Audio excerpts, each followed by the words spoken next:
Hi everybody, I'm Joel Nichols. Thanks for being here. And here today is a very, very special place. We are at the University of Kansas Health System, brand new Strawberry Hill campus. Look at this room right here. This is the multi-purpose room, and it is just, it's extraordinary. And so much of this whole facility is extraordinary, and this is the place we're starting. Chris is over here. Let's talk a little bit about this. First of all, give us your official title, because it's there, but there's a lot. I am Chris Reuter, the Chief Operating Officer for the Kansas City Division. And this is a part of the mental health community now for our region. What does a facility like this bring to the community as a whole? Well, I think one of the responsibilities of our health system is to be responsive to the needs in our community. Right. We know that there is a tremendous need for inpatient mental and behavioral health care. Kansas City area, the states of Missouri and Kansas. So this brings additional bed capacity to our region for that inpatient care. It'll be acute, short lengths of stay for patients that need mental and behavioral health care. And this is different now. The investment that you're making here is not an investment that is made everywhere.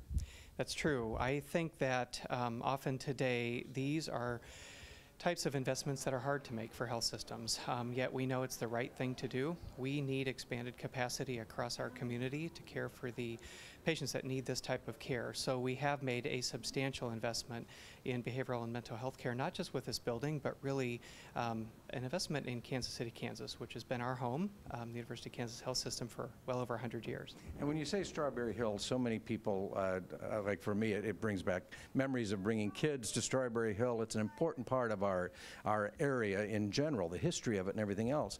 But this is going to be so special for Kansas City, Kansas as sort of an economic development tool or kind of starting point for so many people.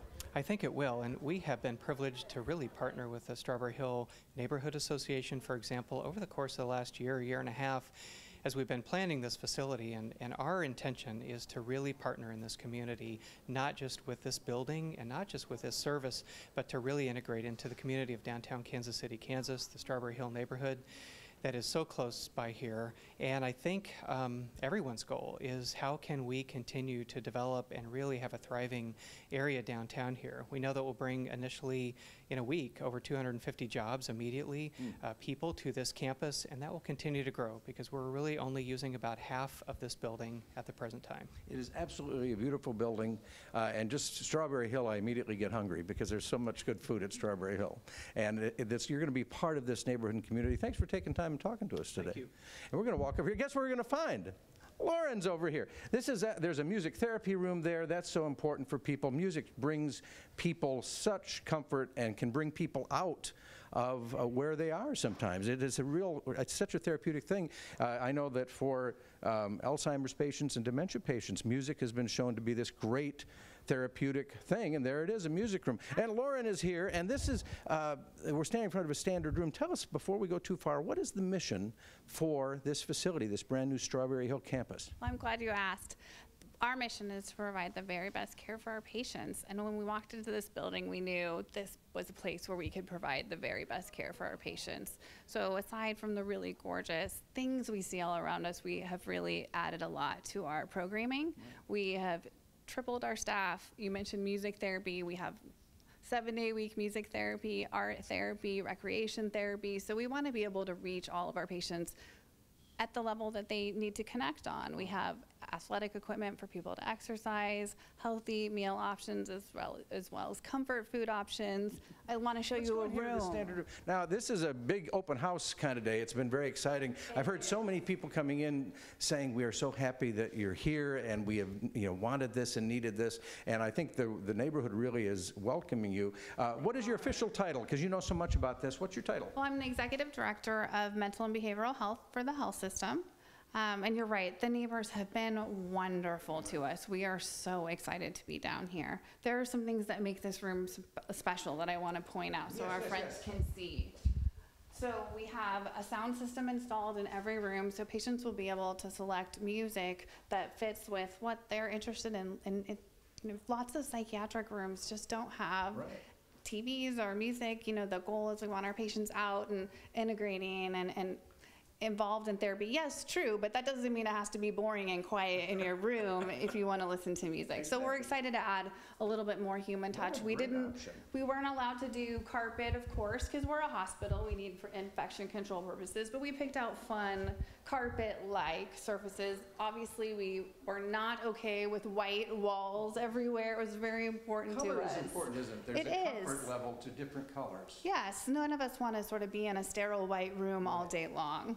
And speaking of, look through this window. I know. I mean, people, they want their apartments to have views like this window has. Absolutely. The windows are amazing. And we actually had to build inside from where the EPA windows were to build a second layer of glass and embed those mini blinds in there so patients will be able to control the light versus dark in their room. But we made sure that in doing that, we didn't lose any of the size of those windows because just all that natural light.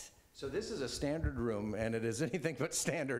So as you'll see, we've got a double-sided nursing station here, and we wanted to have a place where nursing could go and take phone calls in the middle of the night that wouldn't wake up any patients. So a lot of people have been interested in what's up with the funny-looking glass. It's just to try to muffle sound so we're not waking anybody up at night when we get phone calls. There's thought put into how this is put in place, isn't it? Yes. So not only is it very sturdy, hurricane-proof glass, so it should last for many years, it's also placed in a way that sound can still travel through. What is this room?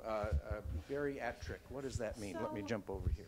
So as you've noticed, the standard rooms all have a low-to-the-ground bed. Right. This has a actual medical bed, and in the ceiling you'll see installed a lift, so we're able to take care of patients that may need assistance getting in and out of bed. How many patients will eventually be utilizing this facility? 47 by the end of the month, by the end of September.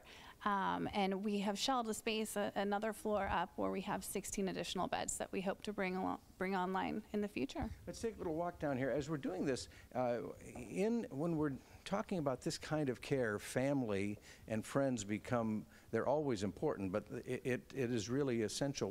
What's special here for family and friends? Well, we've built a lot of great spaces for family to visit. And that's important. If you have a loved one in the hospital, you want to come visit and be supportive and be helpful. And we know our patients benefit greatly from that. So we've added lots of places for that visitation to occur.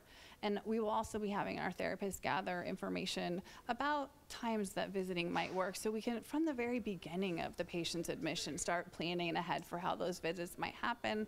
We also do family meetings where we involve the physician as well. And you've got a quiet room. We do. We started with the music room. So I'm really excited to talk about this room.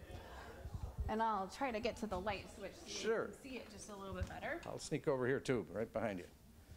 Look at this. Wow. So the quiet room, simple enough. The idea is that this would be a room where we did not put a television set. Right. It would be used more for quiet introspection, maybe reading. My favorite part of it is these rocking chairs. So I'm going to make you sit down Okay, with me. I'm going to sit down. It's pretty amazing. So we have to follow a lot of rules and regulations in mental health. Right. And that means all of our furniture has to be considered behavioral health safe, which is kind of durable, nothing sharp, no sharp edges. And so you'll see that if you try to pick up this table, oh, you just can't you move just can't move it. It's all very heavy. But we searched high and low to find the perfect behavioral health safe rocking chairs. Because as durable and sturdy as this obviously is, It's really comfortable, It really yes. So we think our patients will really enjoy having furniture that's not just institutional-like, more like what you would expect to sit in the comfort of your own home. Because when we first walked in, this looked like, somebody's living room or somebody's, kind of sunroom. They would have this kind of furniture. And this, you're right, this is such a comfortable, can we stop here? This is where I think a lot of us want to stop on the tour. This is just beautiful. And it really is important to have that quiet space, isn't it? It is. We have lots of spaces that can be loud and fun, and we also need some space for quiet as well. Well, I'll let you grab the light switch there because we'll move on to our next room. That sounds great. That just looks beautiful. And those chairs that's really fascinating because they are clearly going to last a long time. They are. but they're really comfortable. They are. And now here's the laundry room, which now people might say, okay, it's just a laundry room, but part of feeling well and getting well has to do with functioning as a day would function. Absolutely. So, you know, one of the yucky parts about going to the hospital is they make you wear the gown and you don't get to wear your clothes. Well, in behavioral health, we don't have to do that. We don't have to make our patients wear a gown. They can actually wear their own clothing. But would you want your clothes washed with a whole bunch of other people's clothes? No, and they wouldn't want theirs Especially in the washed. hospital, right? Right. So our patients will get the opportunity to do their own laundry private, where they know what's going in and they know what's coming out. Our staff will assist with that, but just to know that you had control over cleaning your laundry And the idea of having control over something, Yes. even if it's something we consider as simple as doing your laundry, can be really important. Yes, in hospitals, you don't usually get a lot of control over in the dinner menu. You know, there's some choices, but you can't just pick ribs from a Kansas City barbecue restaurant. You know, you're kind of limited. So we want our patients to have as many choices as they can. And this also allows us to make sure that you know, it's another opportunity for us to engage with the patient and learn a little more about them as we're having a conversation over some laundry. I was going to say, it must be really valuable to be able to engage with your patients when it doesn't feel like therapy. Right. And that's the goal, right? Is how can I help you a little bit? Let's have a conversation. It doesn't have to involve a prescription. Well, this is just a wonderful facility. What else before we leave you, because it's a busy open house day for Lauren, what else do you want people to know about this? Because we're still a few days away from the first people coming here to get healthy and get well and feel good. So what would you like people to know about it? Well, I would like people to know that a whole lot of hearts went into this building.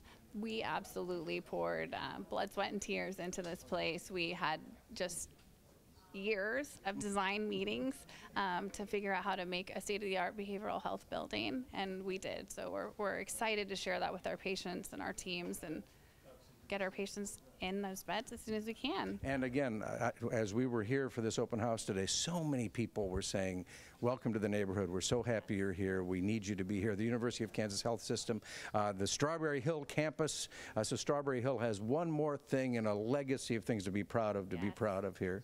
Thanks for sharing your time with us. Thank you. And we want to apologize to all the Strawberry Hill restaurants who we've overused their catering services in the past couple of weeks, but we're here to stay. We'll be doing lots more. They're going to be happy to see you too. Well, we're glad to be here. Strawberry Hill, a brand new campus for University of Kansas Health System.